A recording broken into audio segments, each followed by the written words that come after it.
whether you like it or not, like whether people say that they love working with people, it is exhausting. Yeah. It is an exhausting experience to have multiple times every single day dealing with many personalities, because whenever you answer the phone, you never know.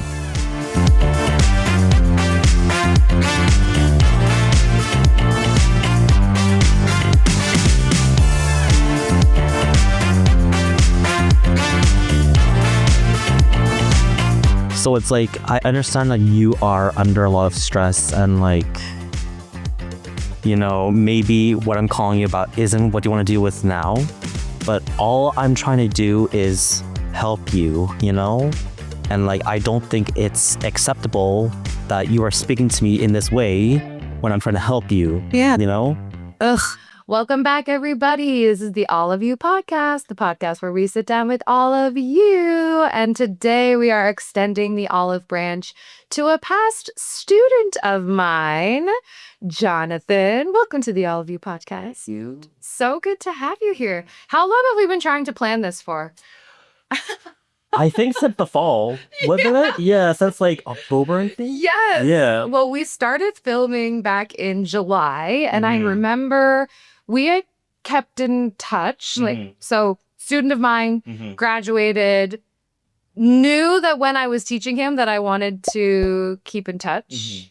And I think it was when we launched the podcast in September, I was like looking for guests. And then we started talking about having you on. And for every other reason, all of the reasons under the sun, it's been rescheduled, and now we finally made it happen. Well, I'm glad that you finally found a good time and a good day. Spring. Yeah, spring and a good time to have. Spring. Everybody is coming out of hibernation. Yeah. So tell our listeners, how do we know each other? How did you come to be in my life? Through what means?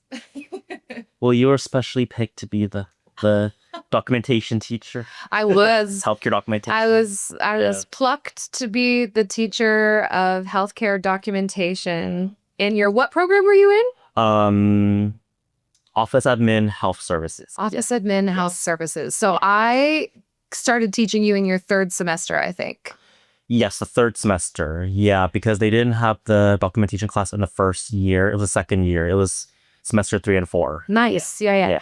So just so everybody knows, maybe you can give them sort of a little bit of an insight into who you are, because I think your story of office admin health services comes later in life. So let's rewind from your education later in life and start back to maybe right around the age of 18. So what were you doing when you were deciding what you wanted to be when you grow up? And what were your influences?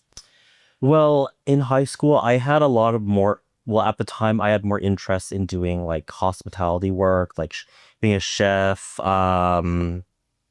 because this is my second program that I'm doing at George Brown, which I met you at. But my previous program at George Brown, I did the hotel management. Oh, I don't think I knew that. Oh, I don't think I knew that you had another diploma. Yeah. So that was in hospitality. Yes, yeah, hospitality. Yeah, I don't know that. I've read your resume. I'm sure I read that before. Yeah. So previously, I had more of an interest in like hospitality, like cooking. Tourism and all that. And I did that program in 2024. Yeah, when I graduated high school. Yeah. 2004. No, 2024 to 2020. Oh no, 2014. Say yes. Yeah. Sorry. 2024 was No. last year. Yeah. 24. Isn't that crazy that we're talking about decades? I know. Having happened in our lives? You know what's funny? I was watching a video last night. It was about like YouTubers from like 2010. Yeah. And they said, you guys, 2010 was 15 years. Remember Jenna Marbles? Did you watch Marbles? Yeah. Oh, Yeah, she was from that era. yes. There might be some. I miss her dearly. I miss her dearly too. But I have her men on socials. Oh, they're Julian. Yes, Julian, yeah. And Marbles is still alive. I know. Anyways, I don't know how that. Yeah. Anyways, so what was the video about with the influencers from YouTube? Yeah, it was just saying, what happened to all these like mid 2010 YouTubers? Like, what happened to them? Yeah. And it was like a recap on the era of the internet. Wow, it's so mind bending to me how much time passes. I know. So you went into this program at George Brown, what was your influence? Like, did you have familial influence? Was it something that you saw on TV, HGTV? Like, what was it that inspired you to? Well, I think back then, like, I wasn't really the most book smart person. So I had taken, I think 3 courses in high school for the like chef's program or hospitality program. Because like in Ontario, they have that SHISM program, the specialty high skills major thing in high school. Whoa, I think they have it here too, like, Okay. in the school district for high school students. So I had taken that and I really enjoyed, hands-on stuff and like cooking and like, serving, those kinds of things and like just making people happy, like, I don't know. I feel like I really excelled in like customer service kinds of things. So that's why I said, oh, well, maybe after high school, I could do this. Yeah. And then I went to school for the hotel management. And then that's when the reality of what. Did all of your industry dreams was. come true? Well, I realized that it isn't, it's all, like it isn't how it seems, like there's a lot of being fake to people and like it's really toxic. Saying things to coerce them Yes. to, Yeah, and not being genuine with them. Like, I didn't like that I had to put on this persona every single day and like fake that I'm happy and like just wasn't me, Yeah, that authenticity. I just posted something in my stories yesterday or this morning that was like, once you work in the sausage industry and you see how sausages are made, and then you work in several industries and you see how sausage is made in other industries, you realize that sausage is just being made in all of the industries. And if you think that something that's not sausage is being made, you're probably wrong. It's probably sausage. Meaning like, you think that something is something, but whatever is inside sausage is so unknown and then you're disappointed. Yeah, like that. If it hot dogs, like. Yeah. Yeah. My dad used to say lips and hooves. What's that? Like the lips of the pig and the hooves of the Okay. Yes. Yeah. Okay, so the hotel industry, I don't know how we're talking about hot dogs. The hotel industry was not what you thought it was, a little bit smoke and mirror-y, like. No, and like my experience with like doing the mandatory co-op for that program was a total shit show. Where did you do it? Can we talk about? Well, it's okay that the business is closed down actually. Well, that's probably why it wasn't the greatest experience. Where was it? It was at a private members only club for like entertainment, socialites in Toronto. Yeah, Interesting. called the Spoke Club. Never heard of At it. King West in Portland. You probably passed by all the King West. Actually sounds familiar. Yeah. Spoke Flood. It's near that hammam spot. Yeah. I know what you're talking about. Yeah. Okay, so what made it not a good experience? No. Again, with the Like the manager, like the manager was so toxic and like all the supervisors were so toxic to their own employees. Not even just me, the actual paid employees that paid to work there, because you were doing a co-op, so yeah. So you weren't getting paid. No, I wasn't getting paid.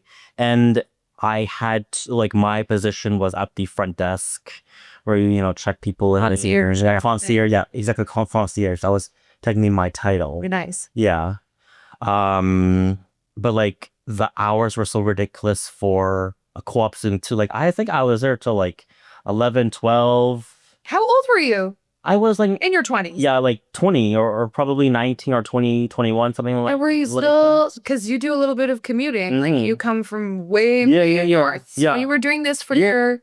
Yeah, I come from my co-op. And we had courses too, like we saw at school. And we had a capstone too during that time. Holy doodle. Yeah. Oh my gosh. Yeah, I know. I didn't realize that it was so serious. Okay, so you did your co-op. It wasn't the greatest experience. No. What happened when you graduated from that program? So after I graduated, I had like, I feel like when I graduated, so I would have been 20 or 21 at that time. Like, I feel like I was still trying to, like, discover things too and like branch out. Like, I feel like I didn't really know who I was too. And I felt like I definitely did rush it. Doesn't know who they are, whether that age. Which brings me to another point that I think it's screwed up, that they make you like, I think in grade 10 or grade 11, they make you take that like career search course or whatever. Yeah, well, with civics and career. Yeah, civics and careers, which is a complete bullshit. Right? Yeah. It is. Yeah. Because, first of all, when you're that age, you don't freaking know what you want to do with your life. No. And I certainly didn't know. when you're you're far too young to know what's out there in the future. I was just having this conversation with the 16-year-old, and she was like, did you know that your frontal lobe doesn't develop until you're 25? I'm like, I do know that. How did you know that at 16? But like, seriously, they're getting us to make decisions that will impact the rest of our lives when we're fetus brain, like barely developed. Very developed. And you see 18-year-olds now, and they're not the most mature. Especially not now. Oh my goodness. Even 21, 22, like, come on. So yeah, I agree with you that it's asinine to think that a child can make decisions about what they want to be when they grow up, when the world, like especially today, when the world is literally burning around us and there's just so much chaos and uncertainty. Yeah. Wild. So you were a 20-year-old, freshly graduated. What was the job search like back then? You know, the job search, I feel like, is kind of the same as it is now. Like, it was very hard to get a job, even at a restaurant. It's all about who you know, and like they always emphasize like networking and like getting out of your shell and stuff. Especially in that industry, right? And like I remember specifically going to a network event. It was, I forget what event it was for, like what company it was promoting or whatever. It was a dinner downtown at one of the fancy restaurants. And they did absolutely nothing to try to accommodate like fresh new students out of the program. It was a bunch of fucking old people. And I'm like, when you plan this event for students, you can't just have a bunch of, old white guys, with like suits and shit and talking to each other, and it's like, it was totally unrelatable. Yeah. To any George College student. There's some conversation or, narrative that I'm kind of hearing even today around networking. And it's like, networking almost seems like when you go to network, you're looking for somebody that can do something for you. Do you know what I mean? Like, it's almost like you go to network in some kind of exchange, not to like build your circle and be a part of a community, blah, blah. It's like, I'm going to this networking event because I hope that I meet someone that can give me something or do something for me. And you're looking to get something out of someone. That's fucked up. Yeah. That's real fucked up. It's so hard too. Like, it's insane to think that you're asking a young person who's just trying to figure it out to go into this room to network and like work the room and sell themselves so that they can get a job. Like, it seems... And we were so unprepared too. So unprepared. Oh my goodness. And it's such an inappropriate like group of people to have with new grads. So you didn't get anything out of it? No, absolutely. I said you didn't nothing. get jobs thrown at you. I said nothing. Nothing was a call fish.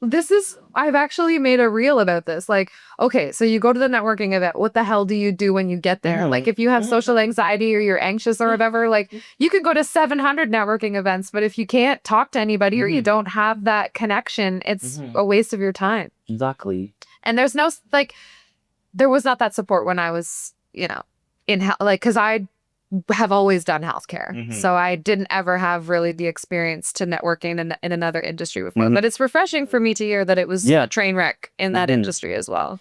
And like, it also felt like when I was there, like I felt like I was so out of place there. Like everyone there was like sommeliers and like hotel manager and stuff. And it's like, how can I relate to you when I'm literally just this like 20-year-old kid? I'm green as green to be. Yeah. It was so inappropriate. It was wild. Okay, so did you end up landing a job in a restaurant or something? Like, how long did it take? Do you remember how long it took for you to get a job?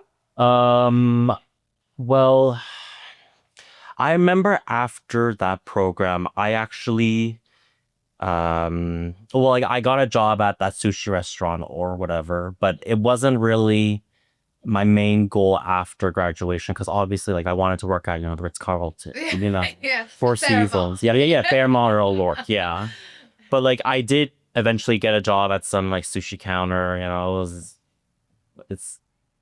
I didn't really think it was that related, you know? We don't like that either. No, you don't so like that. We don't want to. No, and it was awful. That job was awful. And I stayed there for 4 years too. It was awful and you stayed there for 4 years? Because we gotta get money. Okay. Yeah, we gotta get money. Come on. Gotta get that bread. Exactly. Which brought me to my other point which brings me back to my other point where I was still trying to find out who I was too. And like, I want to explore other things too. Cause when you're 20, you want to do other shit too. Yeah. And have fun. And yeah.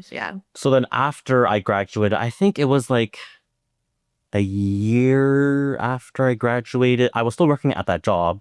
And I moved out to Montreal because I want to live on my own. I want to experience new things. I want to be independent. I didn't know that you lived in Montreal. I feel like I know you, but I don't know you. Okay, so you lived out to Montreal. What the hell did you do in Montreal? Yeah, because they have branches here in Toronto and in Montreal too. So I had actually transferred like stores from here to there. So that's kind of my gateway into like moving out because I thought, oh, this is perfect, you know. I have a job. I had spent a bunch of time in Montreal. Did you like it? I loved it. I loved it there. I loved it there. Why did you come back? Well, partially because it was COVID. Oh, yeah, I like during COVID time because I moved back 2021. Okay. Yeah. And you stayed working at the sushi place the whole time? Yeah. Oh my goodness. I know. Hated. Yeah, I know. But still, that also brings me back to my point that I was still very like insecure too, and I felt like I couldn't prove myself to work in other places, other restaurants. You'd slipped into a comfort. Yeah, I definitely slipped into a comfort zone where I knew my job was shit, but like I was good at it, I guess. Yeah. And like my manager's like me, so it's like, why bother? Yeah. And then like I just finally had enough of it. Because obviously, like with COVID, like everything really wasn't really stressful for everyone. Yeah. And like I was out of work for, I think it was only 2 or 3 months that they closed the store down. Did you collect CERB? Yeah, I collected CERB for like 2 or 3 months. But again, that brings me to another point. See, all these things. It all ties together. It all ties together because my store in Montreal was connected to McGill University. Oh. And then I transferred to another store in Montreal to the hospital over there. Yes. So that was my gateway. That's how I was like, oh, it's very interesting. Now it's all yes. That was my gateway. Yeah. Nice. Yeah. Because I specifically remember when I worked at the hospital over there, at the restaurant over there, I remember specifically thinking every single morning when I was opening, I'm like, wow, I see all these like important people and these like doctors and nurses and like they all look so important and like, yeah, like I was inspired just vicariously, like just seeing people literally just walking by. Yeah. Literally just walking by. The heroes. Again, that's all smoke and mirrors right now, too. Yes, yeah. Oh my god. And I even said that during my interview for my job right now. That's how I said that you were so inspired. Yeah, we're working at the sushi restaurant. Yeah. I know. Very humble. That's so beautiful. And yes, I know. It's crazy to think about it though. Yeah. Now that I think of it, I'm like, that's actually really crazy how I did. But I guess you have to be inspired by something, right? Like for me, it was my adopted mom, her mom worked in healthcare in pediatrics. Okay. And I was always so, like, she would come home. So my grandma, I guess you would call her my grandma. And she had been working in healthcare for so many years because she retired when I was, I don't know, maybe 16, she retired. And I just remember she could travel all the time and she had a nice house and she bought a new car. And I thought, well, if you work in healthcare and you can get all of these things, then I guess I better work in healthcare. You wish. Not, right? Yeah. I mean, yeah. Okay, so you saw this and you were inspired, and then obviously COVID hit. So you made the decision to leave Montreal and come back. Yes. Yeah, so when I came back, I remember like I was still kind of bummed that I didn't really use my diploma in health and hospitality and in hotel management. So then like I'm pretty sure I was ruminating about it for like maybe a year or two. after I came back too, because like I knew like when I came back to Toronto, this is probably where I'm gonna stay. So I'm like, okay, so what's the next step for life? You know, like, because, you know, everyone has their existential crisis at like 2 a.m., you know? And I had many existential crises. So many Yeah, existential crises. So then I actually... How old are you now? Yeah. Just kidding. Yes. Yeah. Yeah. I actually don't know how I found this program, but I knew from that experience working at the hospital in the sushi restaurant, like I knew I wanted to do healthcare. And then my next thinking was, okay, so what positions are available for someone with my background? Where can I go? Like, what can I do with my like courses in high school? Because, you know, you need your courses in high school to get into programs for college. So then I landed on like the office admin stuff. Because one thing I did not like about the hotel and hospitality industry was how irregular the hours were. Oh, yeah. So I really wanted something that was more stable and like had more regular hours too. Because back then I wasn't thinking about that. I was like, I like this. Okay, let's do it. Yeah. But now like I think about quality of life. Yes, exactly. Yeah. So I really wanted something that was 9 to 5, like regular hours, as people call it, business hours. And like something where I wasn't on my feet all the goddamn time. I used to have so many feet problems. Like my feet were from working in serving and serving and like being a bartender before and like making sushi all the time and like all my other hospitality jobs. Like it really messed up my hips. Like it was so tight, my hips all the time. My gosh, these are not... I was only like 20, yeah, 21, 22, 23. I was fucking young. And I think I knew a few people that worked in the service industry, and no word of a lie, like my one friend worked at a breakfast place, and I swear to God, he would wake up at 3 a.m. to go and work at his breakfast joint place and be done work by like 10 a.m. Yeah. And then I also knew people that worked in the bars as like bartenders and stuff, and they would be rolling in at home like when the sun was coming up. I know. So I can't imagine like a sushi place like that. What time did they close? 4 a.m.? No, well, it depended on which branch like you worked in. So I at the hospital I was opening at 6 o'clock in the morning, and then to do all the prep work. Yeah. And I would be done work, I think at 2, I think 2 p.m., which is good hours. I could do a 6 to 2. Yeah, I could tell. Yeah, 6 to 2 maybe. But then in the flip side, when I was working at the university branch, at the McGill University, they were a full service because it was in a residence at the university. So they had like morning or like lunch shift, like where you start in the morning, or you had afternoon, evening shifts. And that was more crazy because the university branch was way more busier than the hospital because there's so many students in the residence. Yeah. So I remember it was so bad. I think one day I ended work over there at like 2 a.m. Crazy. Wild. Crazy. Who knew people were so crazy for sushi? Crazy.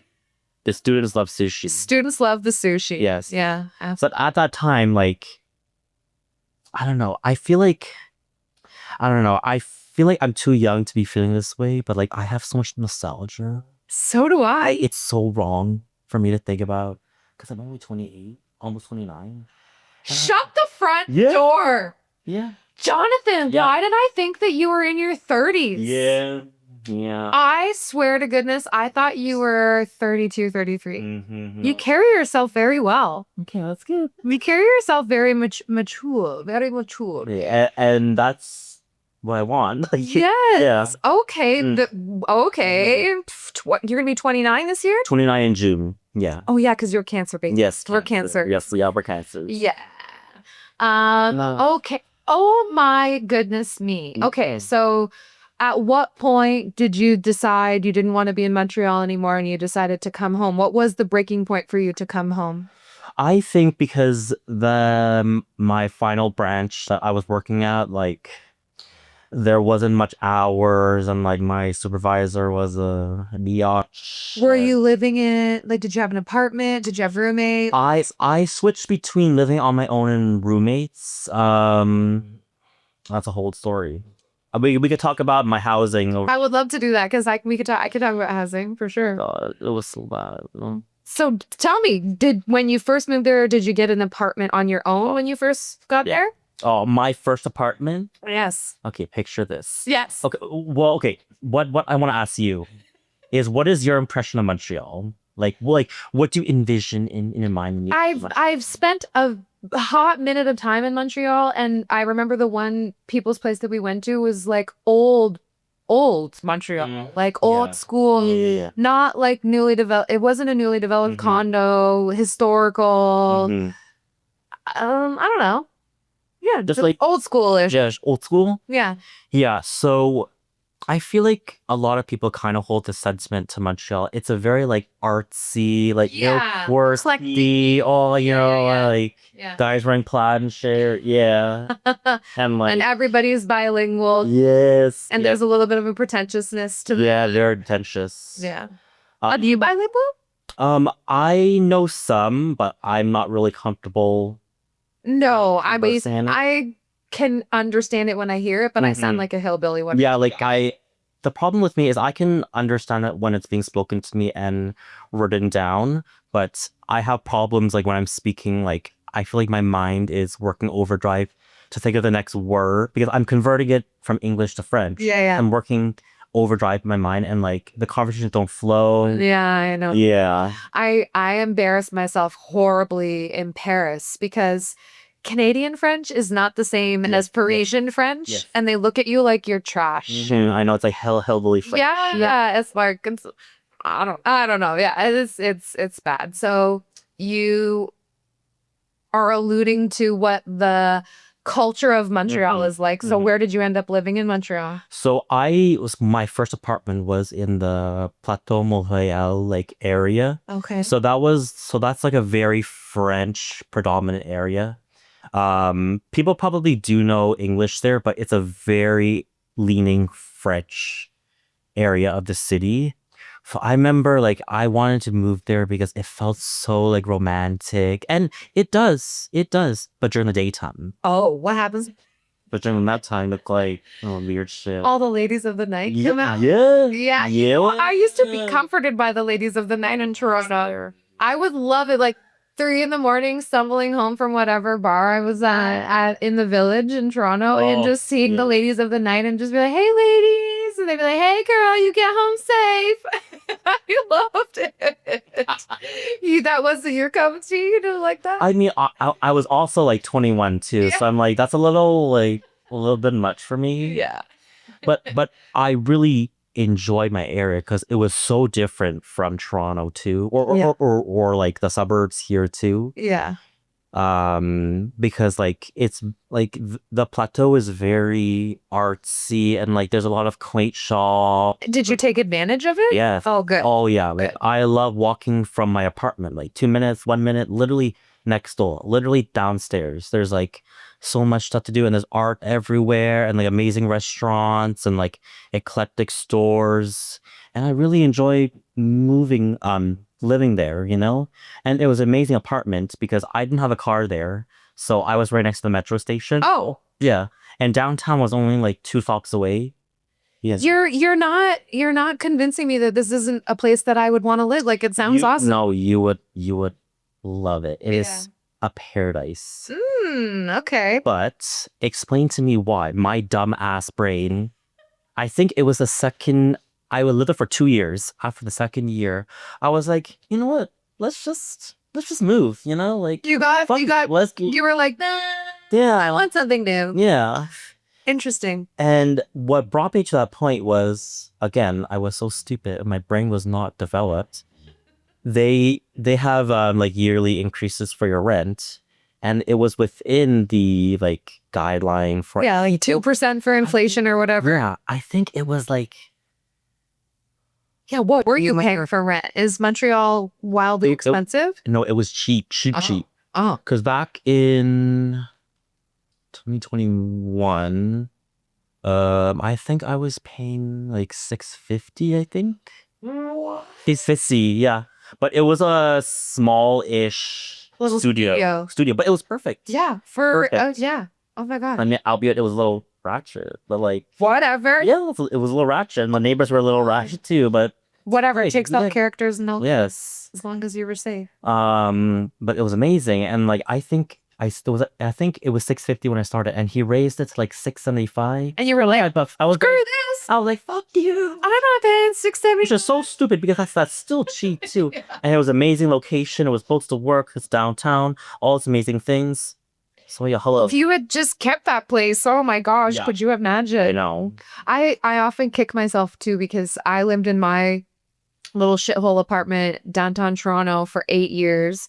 I loved that apartment so much. And when I first signed my lease, I was paying $1,100. Oh my god, I would die from that. Right? $1,100. And like with it, the building was built in 1924 or something like that. And so in Toronto, if the building is built 20. I heard back in the day that it was like if the building was older than 1940, that they could only raise the rent by a certain percentage with inflation. But if it was over 1940, then the landlord could raise it any percentage every year. So I felt very lucky because after 8 years, I was still only paying like less than $1,200 or some stupid thing. Yeah. And when I, decided that I was going to give up the apartment, I wanted to sublet, and they were like, no, you can't sublet. Yeah, they wanted the money out. They wanted to kick my ass out of there because I'd been there for so long. And sure enough, they hiked it up. When I gave my notice the next day, they jacked it up to like 19 something. Oh, wild. Wild. So you were like, I'm going to move. $675 is asinine. I'm not doing this. Where did you go to next?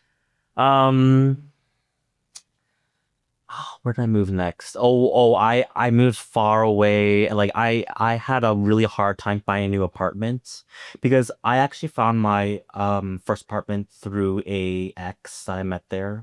Oh. Red flag, red flag, red flag, red flag, red flag. Yep, it was his friend. Red flag, that's fucking red flag. And you know how I got my next apartment? Another boyfriend. Through a friend. Through a friend that I'm not friends with anymore. Oh, Up to, okay? Oh, no. Listen, don't take apartments with friends. I mean, depends. But don't do like me. Because fool me twice, shame on you. Fool me 3 times, shame on me, kitty. So yeah, after that first apartment, I moved to some really shitty apartment. Far away. No. Yeah, it was where was it? Not in front of the metro. No. It was in Côte de Neige. Just outside downtown. Maybe only like 20 minutes, but still it's far compared to my first apartment. Yeah, when you could literally just walk down the stairs. I could literally walk downtown in like 20 minutes, yeah. Oh my god. So again, my brain was not braining when I was 22 or whatever. It doesn't. No. At that point, only sometimes. No, and then I fell into a depressive episode, and then I moved again. What did your parents think of all of this? You know what's funny? They didn't really know what was like. Oh, you weren't disclosing to them? No, it's not because you know why? I didn't want them to worry. Yeah. Yeah. Yep. Are you tight with your parents? Yes. Yeah. Yeah. But still, I didn't want them to worry. It's just a stupid thing because you should be telling them, right? Yeah, I mean, I was pretty secretive with my parents too. When I moved to Toronto, I was same, trying to find myself and not, wanting to rely on anyone.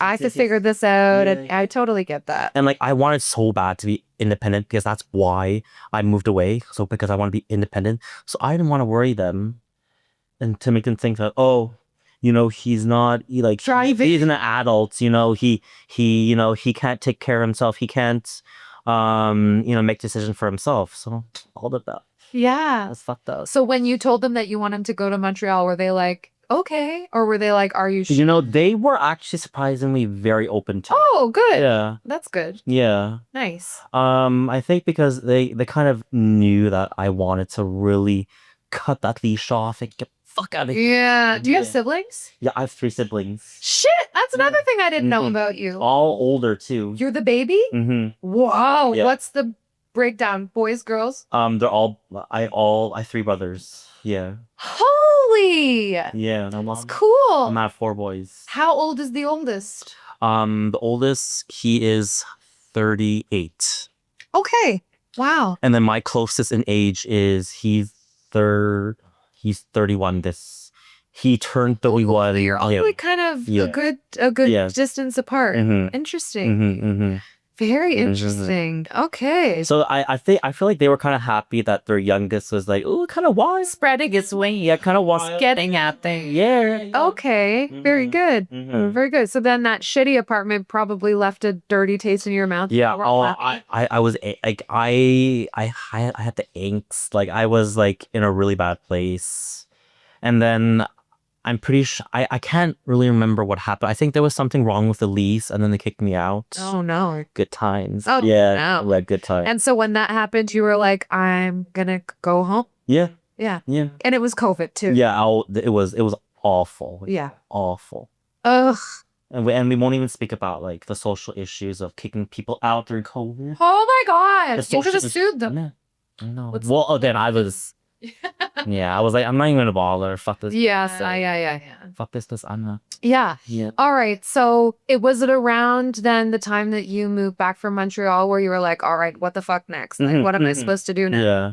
Like I was in a really like bad place. Like I don't know. I was still trying to find out like what the fuck just happened in the past 4 years. Now I'm back home. Now I'm back in like square one. I'm back where I was when I was like 19, 20. So then I was like, what do I do now? Soul searching. Soul searching. So when I came back from Montreal, I got a job at the pharmacy from my brother because he was working at a pharmacy too. Oh. Yeah. Does he have like pharmacy tech background or something? Yeah, he was a pharmacy tech, like dispensing the drugs and all that. But I was working like as the store person, like where the OTC stuff is. Yeah. So I stayed there for, I think it was a little under a year. I think it was like nine months I stayed there for other reasons because, retail and Yeah. Okay. And even at the end of my tenure at the pharmacy, that's how it grew more, how I liked helping people find these OTC products and kind of explaining, the pregnancy tests are there, or Plan B is there. Plan B, condoms, pregnancy tests. Condom, yes, family planning, yes. So that's how I that kind of added to me wanting to work in healthcare, because I had the inspiration from the hospital and this pharmacy job, because like I don't know, I just like helping people, Yeah. and that's what most people in healthcare should be inspired by, helping people. Right? Yeah, I was just having this conversation this morning, I think, where I was like, if you work in healthcare, you should care about people. Yeah. There's so many people who work in healthcare who don't give a shit about people. I know. And I know people that work in my hospital, but that don't. Yeah. Okay, we're gonna get to that. So you made the decision to enroll in the office admin health services program. Mm-hmm. Was it online? Was it hybrid? Like, what was that? I think it was hybrid for all the semesters, actually. Yeah. You had some in person and some on. Yeah. Yeah. Yeah, it was hybrid for the whole diploma, but I still remember because I had that program before in hotel management, and back then all programs were in person. There was no option for virtual learning. I remember, because it's been 5 years since everything went online, right? And I remember shitting myself thinking, how am I going to teach an online class? I've never taught an online class before in my life. I don't know what I'm doing. Mm-hmm. Yeah. And I just feel like I'm not the biggest proponent of online learning, especially for entry level programs too. Like I don't know, personally, for my learning style, I feel like I learn best when there's an instructor in front of me, because it feels real. Yeah. I still feel like when I'm attending something online, like it's not real. Even though I know it's real, but like it just doesn't feel like you don't I don't feel the You don't passion. you absorb the people- information Yeah. the same way either. Yeah. Yeah. And specifically for that documentation class, I think it would have been so much better in person. Do you know how much I resent that class? I know when this episode is going to be aired, so I'm fine with talking about this, but like it was your section dragged me through the mud. And I was like, what is happening right now? Like I'd been teaching for 7 years before I came to George Brown. And the experience that I had with your cohort, it was my first semester teaching at George Brown with you guys. Oh, I had never taught at George Brown before I had got you guys. And I was like, what is happening? which that brings me to a point that the students coming in now are way different than how students' mentality was before. Whew, you have best believe, my goodness me. Because when I took that program, I still had that mindset that like, you know, students and pupils need to respect their teachers, and you know, when there's a deadline, you do it now. You know, yeah, like I don't fuck around. Like I'm like, but students during that era of like students. This era, the era I'm in right now. Yes, yeah. Oh my goodness. First of all, God, tell me how you can teach a class of 70 people.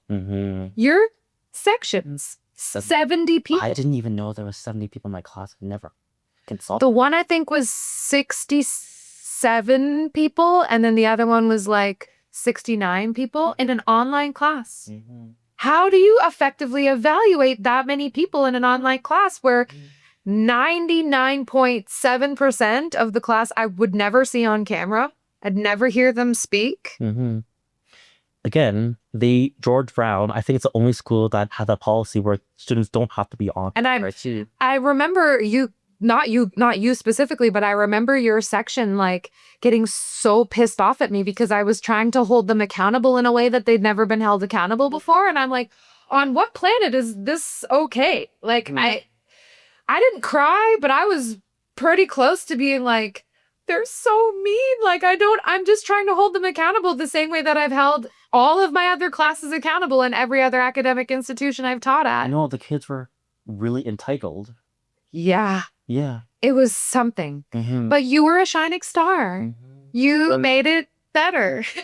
You made it tolerable. Well, I like there was a few people that were more mature too, like not even as mature in age, but like their mental, you know, their brain was more mature, you know, like they understood that this program is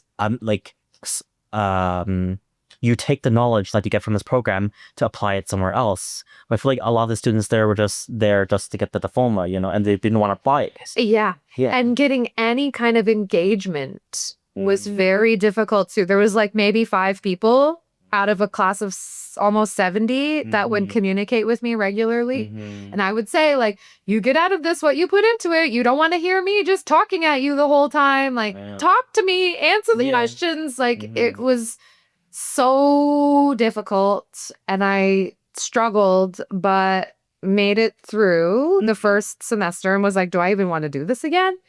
And then I signed the contract again for the second semester. I feel like the second semester went a little bit better because I kind of knew what your guys's vibe was and like what the expectation was. And I knew that I couldn't challenge anything because of the few things that I did escalate to leadership, I was met with, well, you can do whatever you want. And I'm like, no, I can't. Like, I can't do whatever I want because nobody else is following policy or, you know, whatever.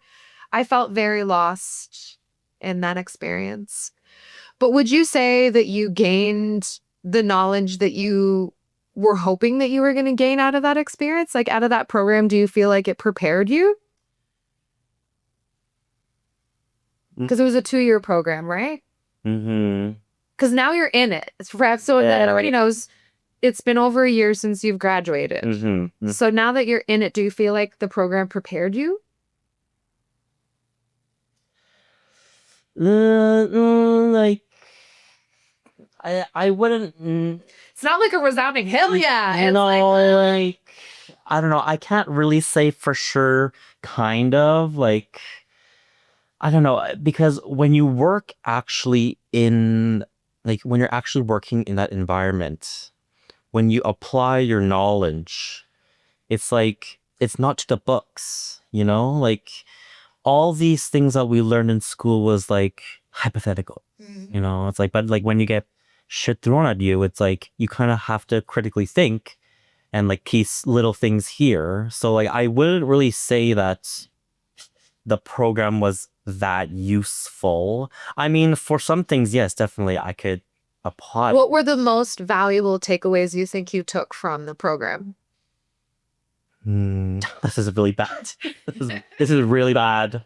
Fuck, I can't even remember what course I took. You can just say that healthcare documentation was the most important. Actually, no, like actually, because documentation is extremely important in healthcare. Because as I say, CYA, cover your ass. Cover your ass. Cover your ass. If it's not documented, it didn't happen. Yes. Which brings me to another thing that I've been training people, and that's why I've been telling people to document everything. You do. Yes. It's wild. Especially when you're responsible for that duty too. You document the shit out of it. Yeah. Emails, notes in the Epic, you know. So much. Yeah. There's so much documentation. And I almost to the point where it's like too much documentation, but you have to too much yourself. Too much is better. I agree. And I find I definitely go over it. Yeah. Sometimes too, because I'm not trying to have everyone say, "Oh, well, you didn't, notify this patient XYZ." Yeah, you don't want some doctor coming back and saying, "Well, my admin assistant didn't do whatever like that." No, you don't want that to happen. So I just fed that answer to you, but really, like, what were the key takeaways that you can, when you think back to the core learning, what do you think?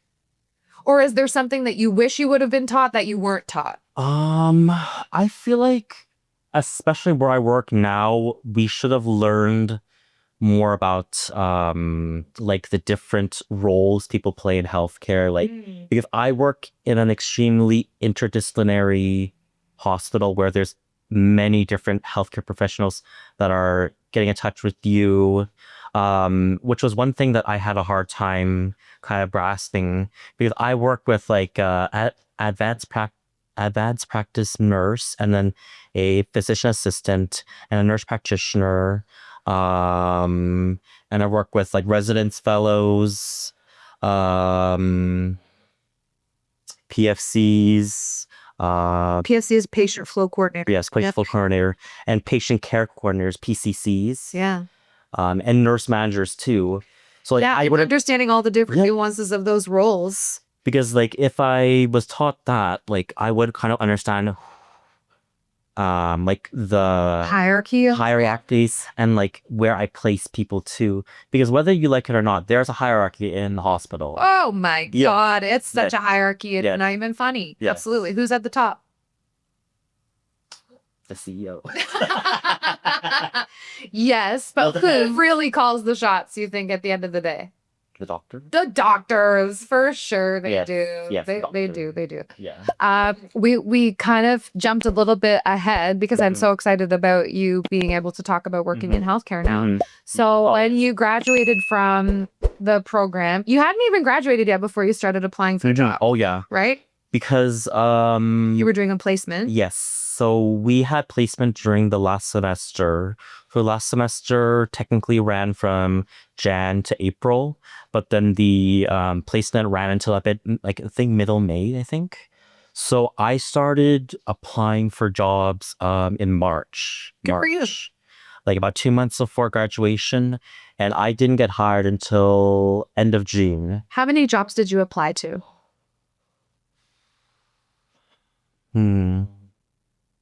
Easy 100. Yeah. Easy. I just passed 100. I'm at 112. Damn, that's crazy. That's actually crazy. Cool one. Even like. And I keep getting rejections. So you applied to over 100 jobs. And I remember when you got your first interview, I was so excited for you. But it didn't happen right away. You didn't land a job right away. No. After I think 3 different positions, that's the third one is when I got the job. Third time? Exactly. And each one of those jobs that I applied for, there was 2 interviews, 2 or 3. 3. If you count the screening, Yeah. the phone call interview, it was 3. Yeah. Which is ridiculous. Did you have to do the skills assessment, like the typing assessment and stuff? No. They didn't make you do that? No. No, at some hospitals you have to do the typing speed and the No. medical terminology, blah, blah, blah. I think that's only for clerical. Yeah. Oh, right, because you're not, No, your role is not clerical. No. Even though your office admin, you didn't go into a clerical role, you went into an admin assistant role. And you jumped into like not an entry level admin. No, it's not an entry level position at all. Yeah. It was very overwhelming. Yeah. I was so overwhelmed when I first started. Yeah. You know? Yeah. So when you first started in your position, what were you looking forward to the most? Landing this job, highly reputable organization. On your first day, like what were you looking forward to? I think what I was really most excited for was like learning kind of like the process of like the daily things that people do, because you don't really know how the day goes like until something comes at you, you know, like there's no day that's the same too, you know. So I was kind of excited to learn like how you balance your day and like kind of like the standard process how you do things, you know, because like it was all new to me. I had no idea how anything was done. I think that's another thing that could have been included in the curriculum, like understanding your workflow and understanding the standard of SOPs and shit. Yeah. Oh yeah, I agree. Okay, so understanding the standard flow. All right, so you've been in it now for a minute. You've been in your role for not quite a year. 9 months. 9 months. Yes, since end of June. Yeah, 9 months. Yeah. And is it okay for me to say that it didn't take too long for the rose-colored glasses to be lifted? I can't remember how long, maybe 4 months? Yeah. 4 or 5 months. Something. I remember us texting and me checking in with you and be like, how's it going? And you're like, what the fuck? Yeah. And I was like, I told you. Yeah. And it's bad because it hasn't even been a year yet too. And I'm already so like. Now, let's clarify. It's not that you don't appreciate your job. It's not that you're not grateful for your job. But I think thinking back to how mystified you were by the nurses and the doctors when you were working in the sushi restaurant, and now that you're doing it and you see the flow of the day, you see the characters and the interdisciplinary nature of things, what has been your biggest eye-opening thing? Like, what has been the thing over this last 9 months that's been maybe shocking to you, or now you kind of realize it's not maybe what you thought it was?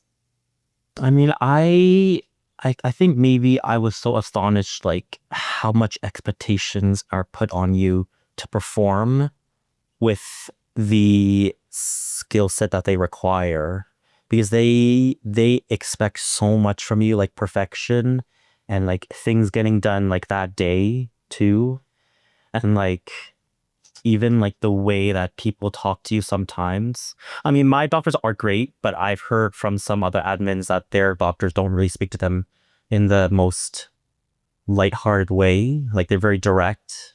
Yeah. I've had many a conversation with a doctor where I'm like, what just happened? Like, yeah. And so would you say that the workload is manageable? I mean, because I'm sure you know how staffing goes. Like it's up and down all the time. People call and say, people go on leave, people, you know, take vacation. So really, when I started supporting doctors, I had 3 doctors. And then after my first month, I started covering for people. That's how bad it was. They had the newbie after a month. I remember you telling me this. You're like, I just finished my orientation and I'm covering 2 services. Like, oh my gosh. Yeah. So I think at the height of it, I was supporting 8 or 9 specialists. Oh my God. And so what does that look like? Now that you know the flow of your day, like what were your responsibilities throughout the day? What were you, what was your standard workflow? So like respond like when I come in, like check the voicemails or whatever, doctor's office or patients call in, getting back to them, answering emails, booking patients, managing the fax line is a huge thing too. Fax machine. Oh my gosh. Yeah. Yeah. Well, we don't use like paper faxes, but we have an electronic queue Yeah. that comes in. So managing the fax queue, making sure that the clinic, the booking is how the doctor likes it, which is again really weird that I'm doing that when there's a PFC, a patient flow coordinator, dealing with patient flow when I'm the one in the office dealing with patient flow in your clinic. They had me checking the damn clinic. I still do that now. I still astonished that I do that job. So I don't know how much I've really talked about patient flow on the podcast, and I know that you have an interest in patient flow. Yes. Like that's kind of the direction that you're hoping to take your practice moving forward. So what is it about patient flow that's interesting to you? I just think it's interesting how like we triage patients based on need and like where and like I kind of want to understand like that is based on what they're presenting with, where we can place them in the hospital and like understanding as well staffing, demand too. So like we need to understand like the balance between patients coming in and what they're presenting with what we have too.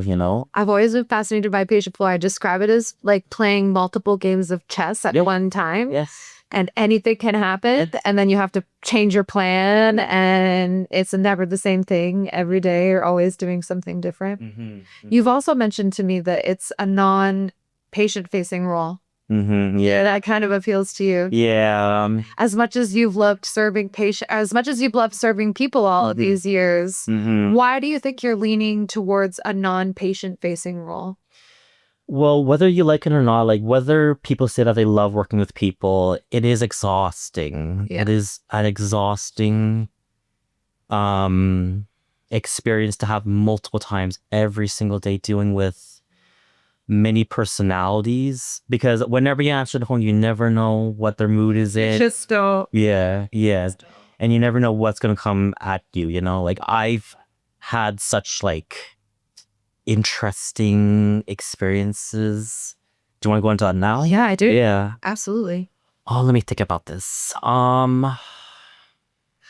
Patients not being kind, I think, is one of the more difficult things to navigate because you're just trying to do your job. Yeah, I'm trying to help you. Yeah. And you realize that they are probably going through a tremendous amount of stress and whatever their diagnosis is, and you want to be patient, but there's a little bit of abuse that we kind of take when we're working in healthcare. And yeah, like I understand that patients are going through a lot of things, specifically because they might be going through a long-term treatment or, like because where I work, it isn't like a one and done illness. It's an ongoing thing because sometimes we follow patients for years. So I think one of my patients, my doctor's been following them for like 30 years. Whoa, holy doodle. Yeah.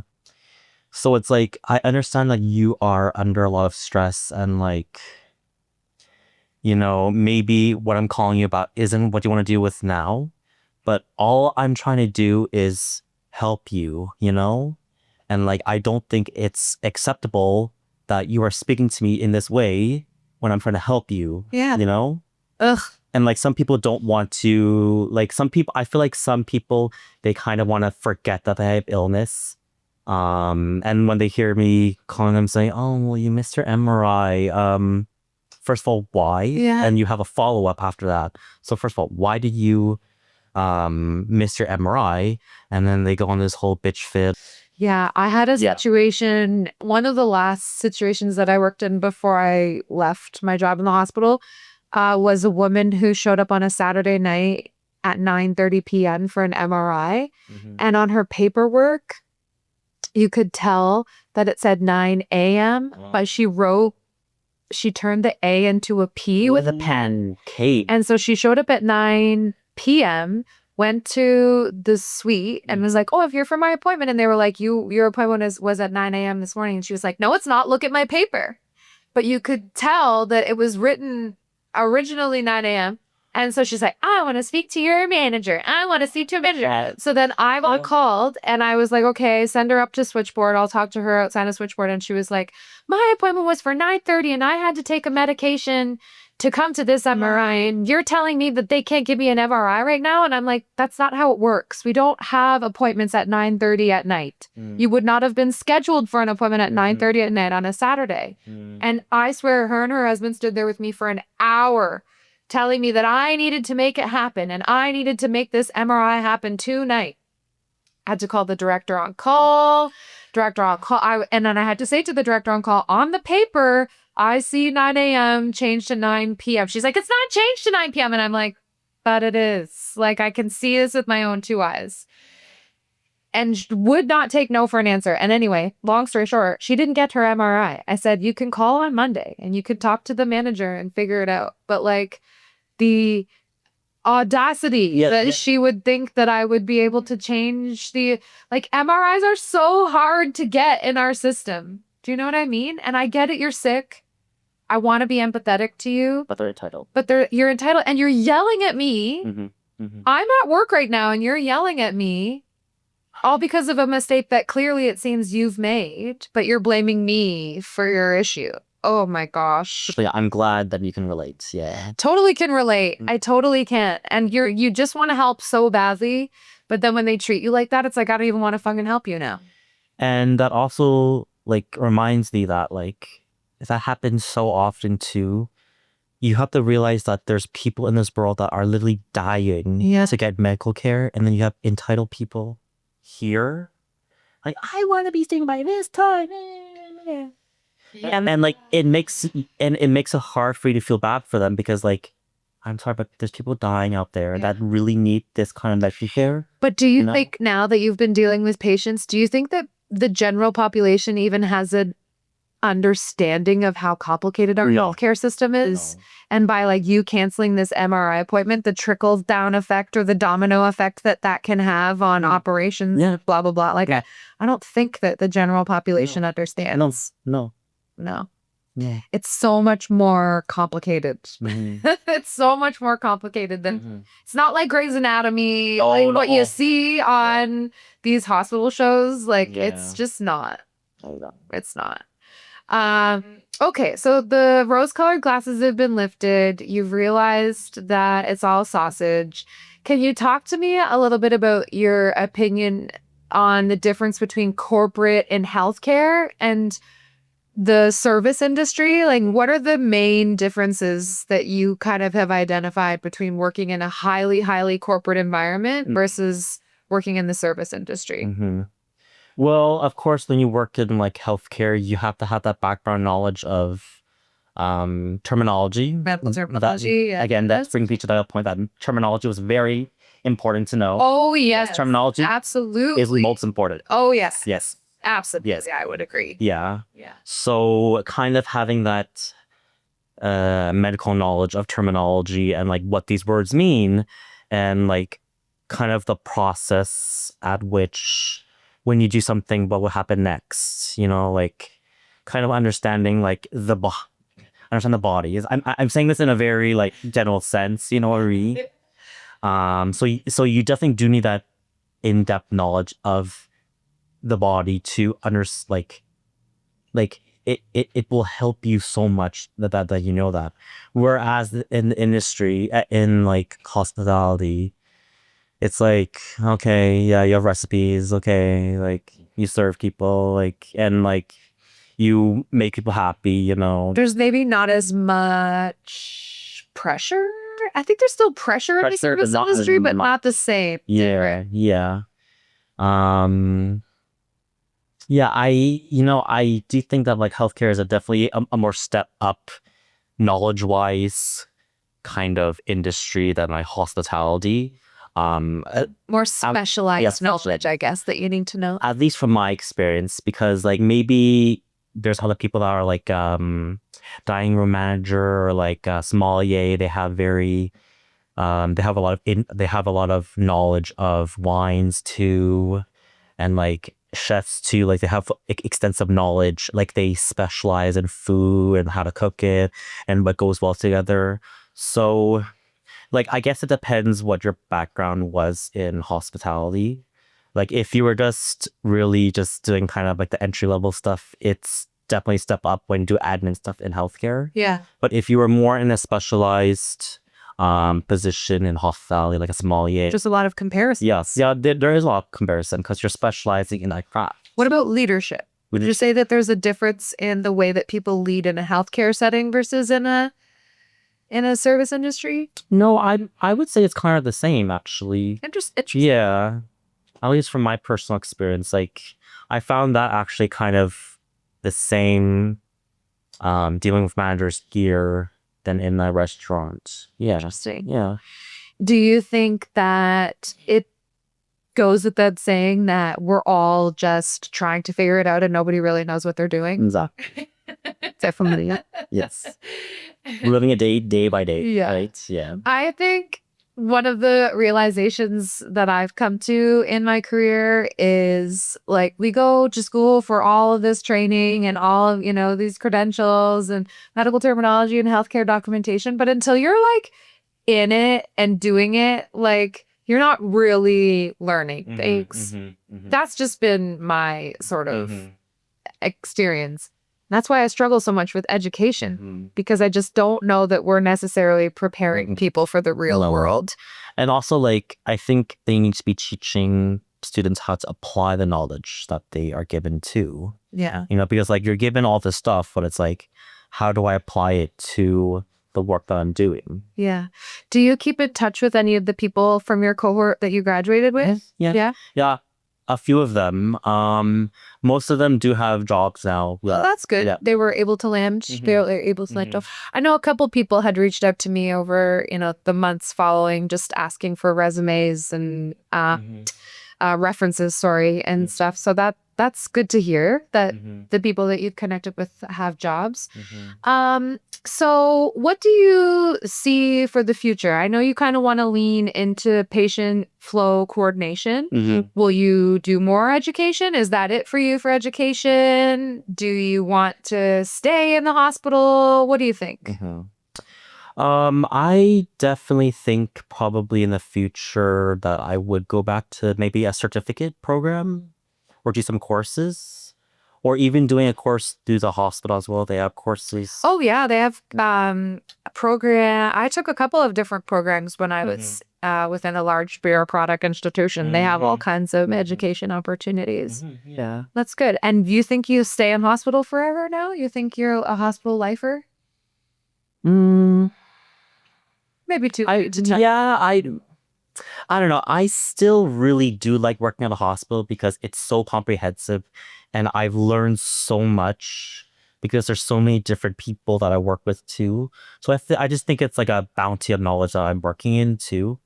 Because I think if I would have gotten a job at like a doctor's office or like a, chiropractor or something like that, I would not, like my day-to-day wouldn't be as interesting as it is now. Yeah. Because I may complain that my day is crazy, but it is very interesting. It's very like intellectually. Yeah. Yes.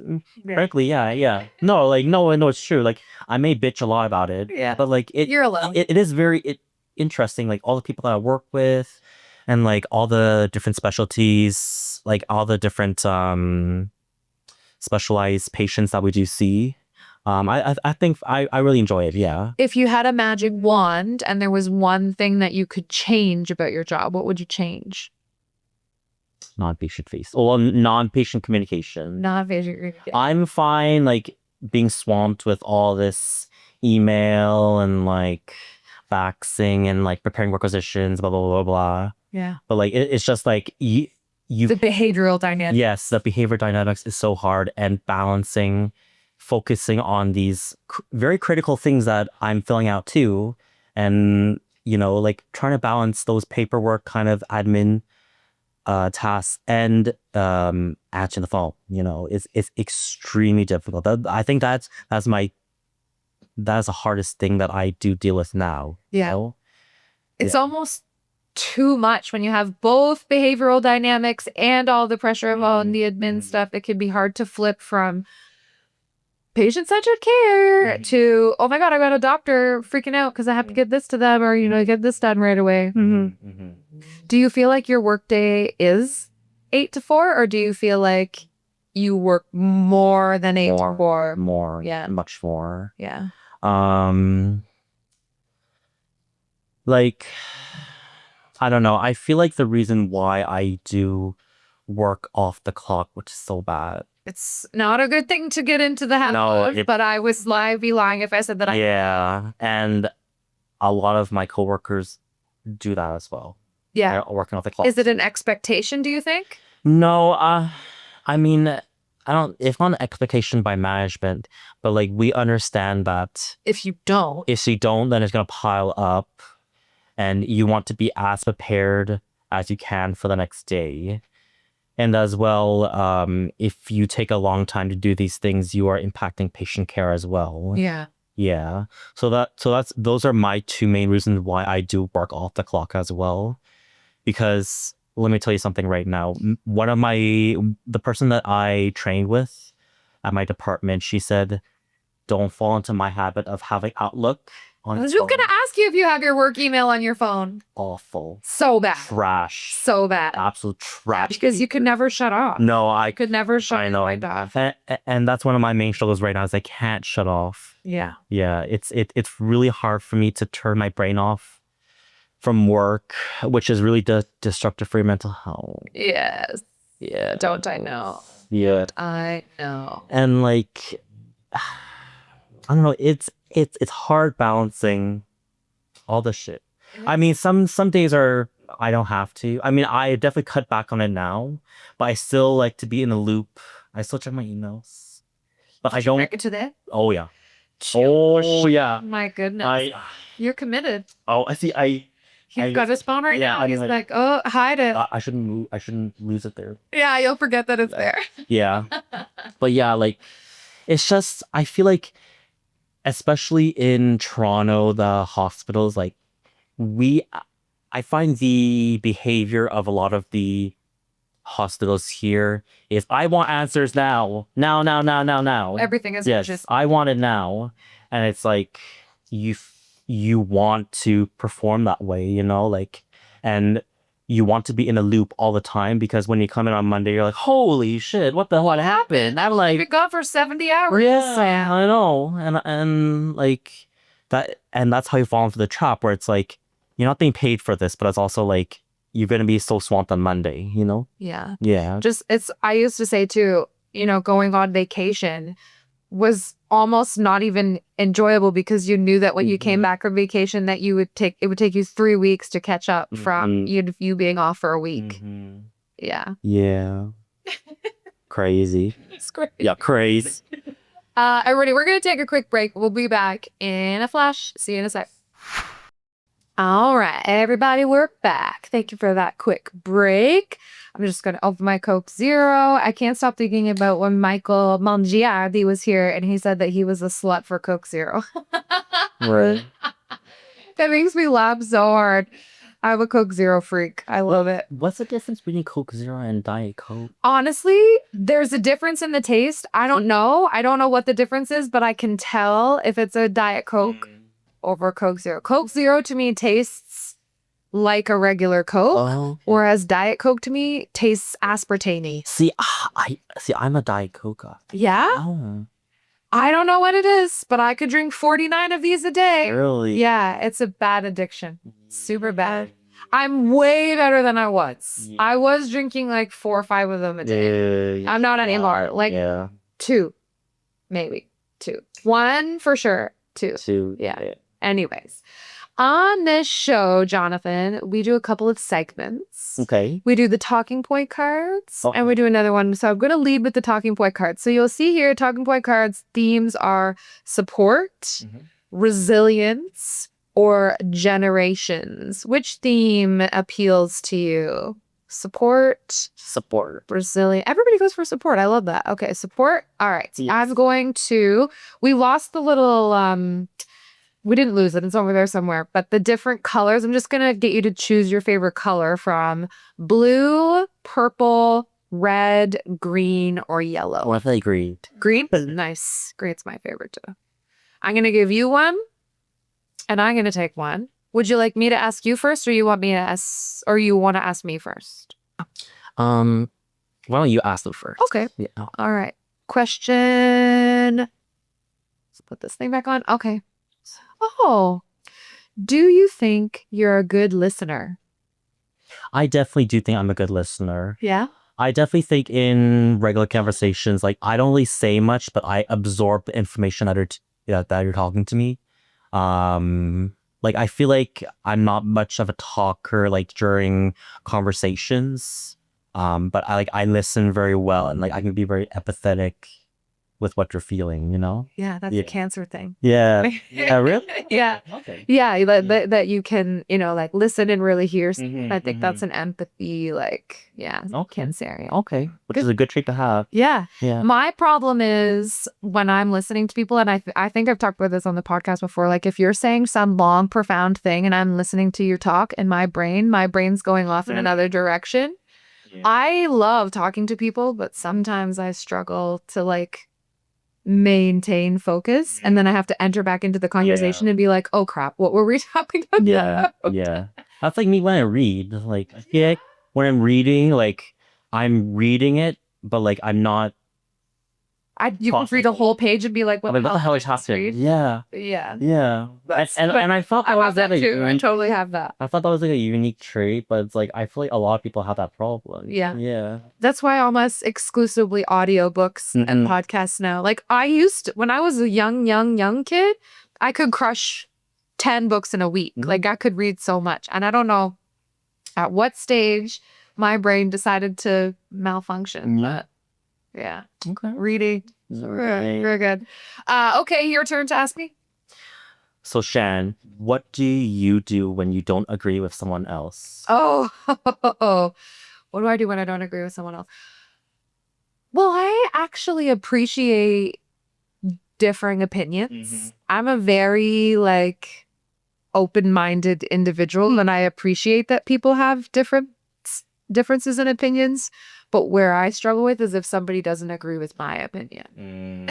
Because I think that my opinion is right, obviously. But what do I do?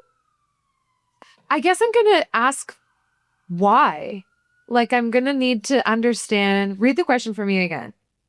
What do you do when you don't agree with someone else? Like, agree with their opinion, agree with... That's kind of an open... I don't know, because there have been times in the last year, if I don't agree with someone, that I get very frustrated. Because I don't understand their perspective. And if I'm like really set in my ways, or if I'm really convinced about something and they don't agree or we don't have the same perspective, I can get frustrated, which I think is something that I need to work on. I need to work on that because everybody is entitled to their own opinion. Yeah. I think one thing that I really struggle with is when I see the potential in someone or when I see that they're capable of doing something and then they don't apply themselves. That's something that I really struggle with. So they have, I really struggle with that. I struggled with that for so many years and in so many relationships and with so many friendships. So I don't know. I guess I need to get better at being more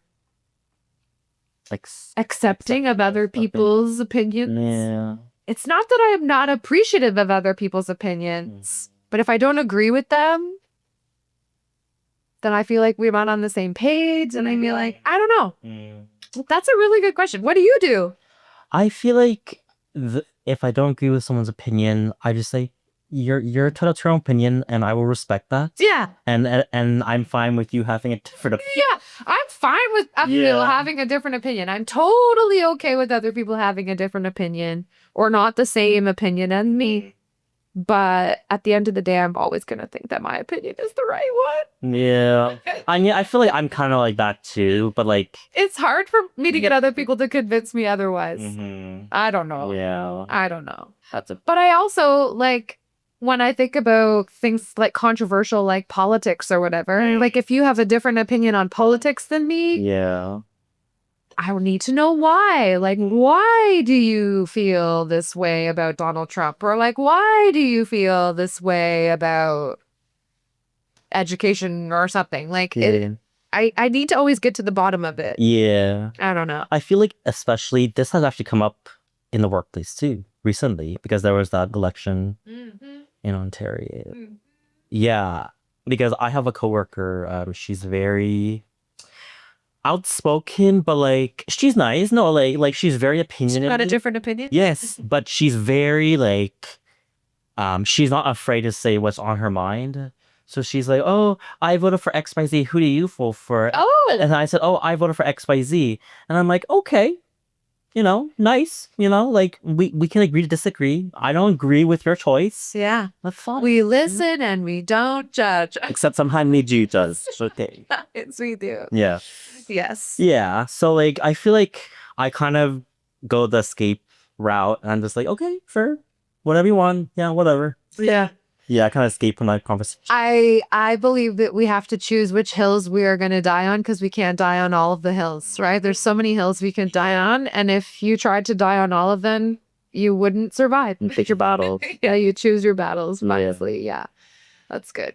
Okay, well that's interesting. Good to know. The other segment that we do is the olive and the pit. Okay. So the olive is the light of my life, the joy of my life. So it's the best thing that's happened to you this week. And then the pit is like the shit. Like what was the pit, the shitty thing? So maybe why don't you start with your pit? What was the pit of this week?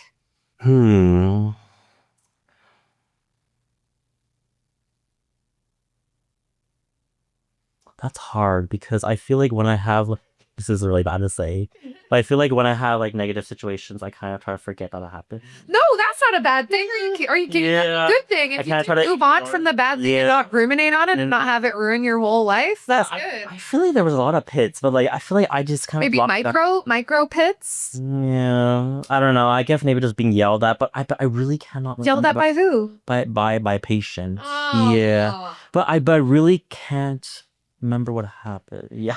That's good. That's so bad. You're very good at disassociating from the trauma. Okay, I thought that was bad. Yeah. Well, I mean, it's protection. You're protecting yourself. Yeah. Like I feel like I'm good at just like, okay, next, like, whatever. So it was shitty that it happened, but you're resilient and you're able to like move on from it, and it doesn't eat you alive. Yeah, because I feel like it happens to us so many times too that we're so numb. I feel like all healthcare professionals are like that too. Oh yeah. Yeah. I agree with you. Yeah. I am an extremely sensitive person. And when I think about all of the situations that I've been through in healthcare, I don't know how I survived. And I don't know how there are people who are still working in healthcare today who aren't burned out or who aren't hardened by their experiences. Like, it's very rare that you come across a healthcare professional that's still as bewitched by the field of healthcare as you were when you were looking at healthcare professionals from the sushi place, where you were thinking like, wow, healthcare is such a magical place. I don't know very many healthcare professionals that think healthcare is magical. I feel like a lot of them are just very jaded.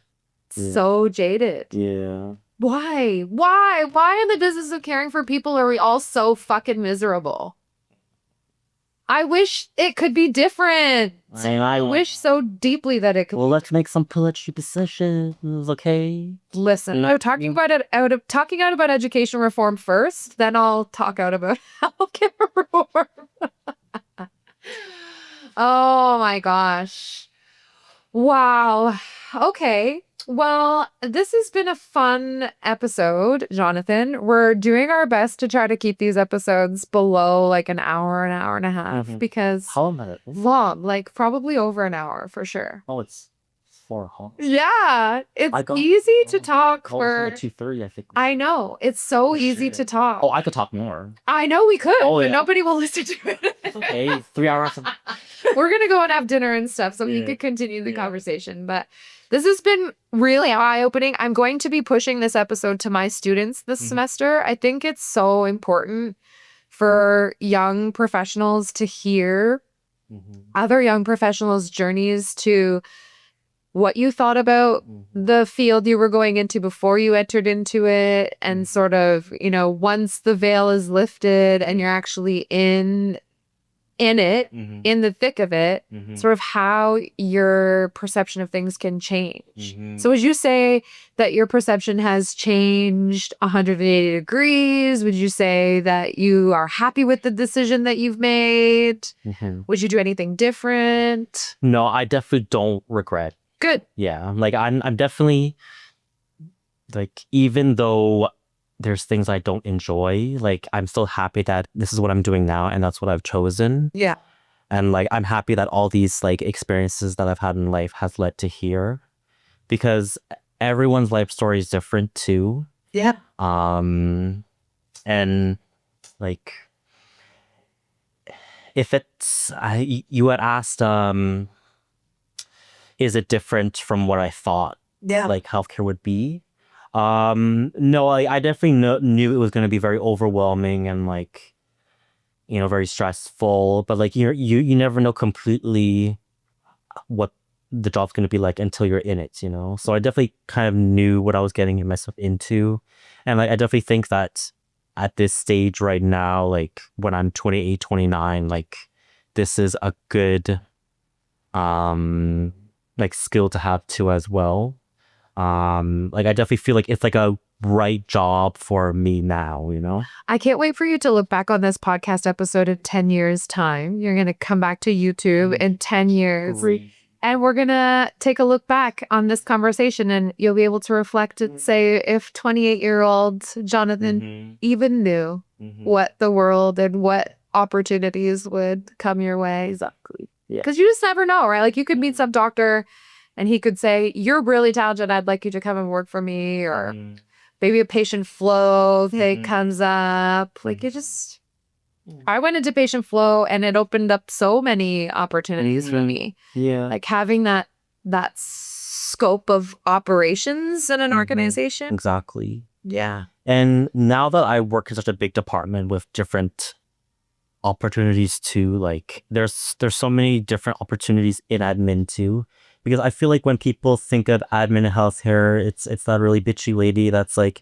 sitting at the desk with her phone up there. She's like, that's not ergonomically correct. You're gonna get a green. Yeah, I know. Yeah, but I feel like a lot of people think that's just what you do. You know, like that's a general. Oh, it's so much more complicated than yeah. It's so complicated. But there's so many more different opportunities depending on where you work. In admin too, like they get like before how I said that I work with medical students, fellows, and residents. Like we have a residency program in the department too. So like admins are responsible for residency and like fellowship programs. Well, that's something that's like in our station. And there's fresh residents coming in all the time. So I remember when the new flocks of residents would come in every 6 weeks or whatever. It was like fresh meat. Yeah. Yeah. So, well, Jonathan, I'm so proud of you. I'm so happy that we've been able to maintain our friendship. I would consider you a friend at this point. I'm so happy that we've been able to maintain that. And I am proud of you. I'm proud of you that you're doing what it is you're doing. And no journey is linear. Highs and lows. Am I doing the right thing? Am I doing the wrong thing? Am I going to stay in Montreal? Am I going to leave? Like everybody goes through these journeys. And we never quite know where we're going to end up. And it's just the start. It's just the start. Yeah. I'm just at the start of my career too.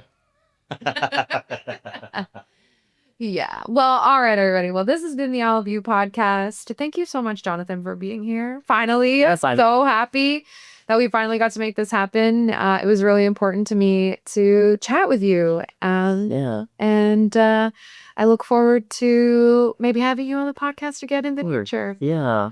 Well, everybody, this has been the All of You podcast, the podcast where we sit down with all of you. And today we extended the olive branch to Jonathan, and we got to learn about his experience and journey in his professional development and personal development too.